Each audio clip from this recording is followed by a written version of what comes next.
Hey, it's Nate from Navigator Bookkeeping. So let's say you pull up your profit and loss, you look at your numbers, and you hit the same wall you've hit many times before. Are these numbers actually good? Your payroll's 58% of revenue. Is that fine? Or is that the reason that we've never had any money left in the account? Your rent's 12%, your profit's 9%. You might have no idea whether to celebrate or panic because you have nothing to measure against.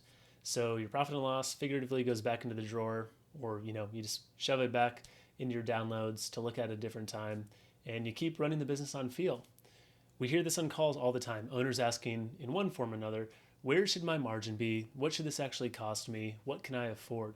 It's the right question, and almost nobody teaches practice owners the answer because nobody talks about numbers and benchmarks. So that's what these benchmarks are for that I'm going to share with you today. They're the line to tell you what's good and what's not. A handful of percentages that tell you at a glance whether each part of your practice is healthy or quietly leaking money. So I'm going to give you the real ones, what each means in plain English, and how to see where you stand. So first, a fair warning about benchmarks. Benchmarks are a compass, not a verdict. A solo owner who sees all of their own clients is going to have a totally different profit and cost structure than a group practice who's paying 8 employees or 8 W-2 clinicians. A brand new second location that you've opened, it's going to completely change your numbers for a year, and that's okay.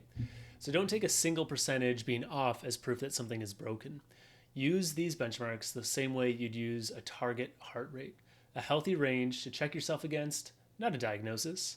When a number is outside the range, that's not a failure, it's a flag. It means look over here. Then you go model your own situation and figure out why the number is the way that it is. We call that finding your financial story. So, with that said, here's what good looks like for a typical therapy practice. Number one, profit margin. And I'll say over all this too, that these numbers are percentages of revenue. So that means that you take this number, like profit, you divide it by revenue, and that's how you get your percentage. So profit margin, you want to aim for 15 to 20% of revenue. Profit margin, just to give you the definition, it's that percentage of revenue that's actually left over as profit after all of your costs. So if you bring in $40,000 in a month, keeping $6,000 after everything, that's a 15% profit margin. The healthy range for a private practice is 15 to 20%. That's the number that really allows you to pay yourself well, build a cash cushion, and weather a slow month and still have something left to reinvest. So here's the kind of so what. If your margin is sitting at 5%, you're not running a broken practice. You just have almost no room for error. One clinician leaves, one slow summer month, one surprise tax bill, and you're covering it out of your own pocket. Getting from 5% to 15% isn't about working more. It's usually about fixing one of the 3 costs that we're going to talk about here in a second. Here's one thing to think about with profit margin though. Make sure that your own pay as the owner is actually in the numbers. A practice that looks like it's running a 25% profit margin often isn't because the owner never recorded their salary as a cost, or maybe they're just paying themselves through distributions, which don't show up on the profit and loss and don't affect profit margin. Real margin is what's left over after you've been paid too. And we have a whole another video and blog post on paying yourself as the owner. But really, if we're talking about that target of 15 to 20% profit margin, that should be with the owner's salary included as well.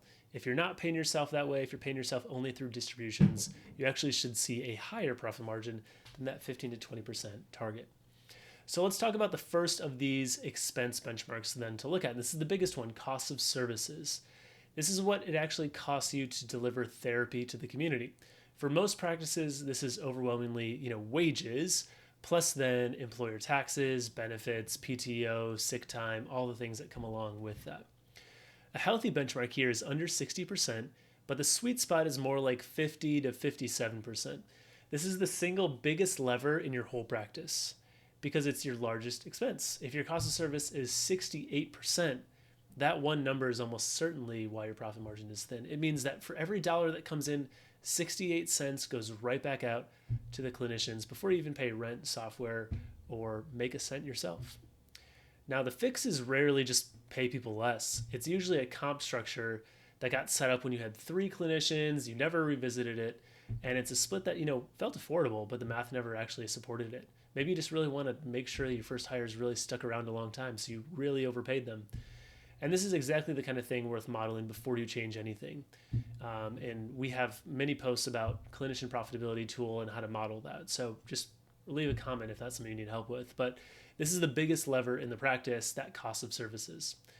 Moving on from there, we have your operating expenses. 20 to 25% is the benchmark here. This is operating expenses are everything else it takes to run the practice that is not clinician pay. Software, admin staff, marketing, EHR, supplies, bank fees, all of it. 20 to 25% of revenue is the healthy space you're shooting for. But here's the tricky thing. Operating expenses creep quietly, meaning that you add a subscription here, a new tool there, maybe even an admin hire that makes sense right now, or you're giving a raise to someone on the admin side. None of it feels big on its own, a couple $100 here or there, but stacked up, it makes a big difference. A difference in 10% profit margin and 18% profit margin is huge. Feels completely different. So if your operating expenses are north of 30%, that's your signal to try to pull that full list of operating expenses and start asking line by line, what's actually worth keeping? What can we downgrade? What can we get rid of? Speaking of operating expenses, one section of operating expenses is rent. Rent should be 5 to 10% of revenue. It gets its own line because it's a fixed big expense, and once you sign a lease, you're kind of stuck with it. Now, this goes within operating expenses. This is part of operating expenses, but I still like to look at it separately. So here's the thing that catches most owners off guard. Rent is only a percentage. So the number that matters really isn't the dollar amount. It's the dollar amount relative to how full your space is. If you have a $4,000 office and it's 6% of revenue, that's great. If that $4,000 office is 18% of revenue, that's really painful. So if you're on the higher end of that percentage, the answer is usually filling that space with more clinician hours. Not necessarily moving, though a second location decision can kind of run based on the math. And we have a post on opening a second location. But once more, rent is a huge one. Think about it, look at the capacity, and that's going to be a big piece of that. Just another thing to have on your radar, admin expense. That's going to be about 5% ideally. 5% of your revenue is going towards admin expense.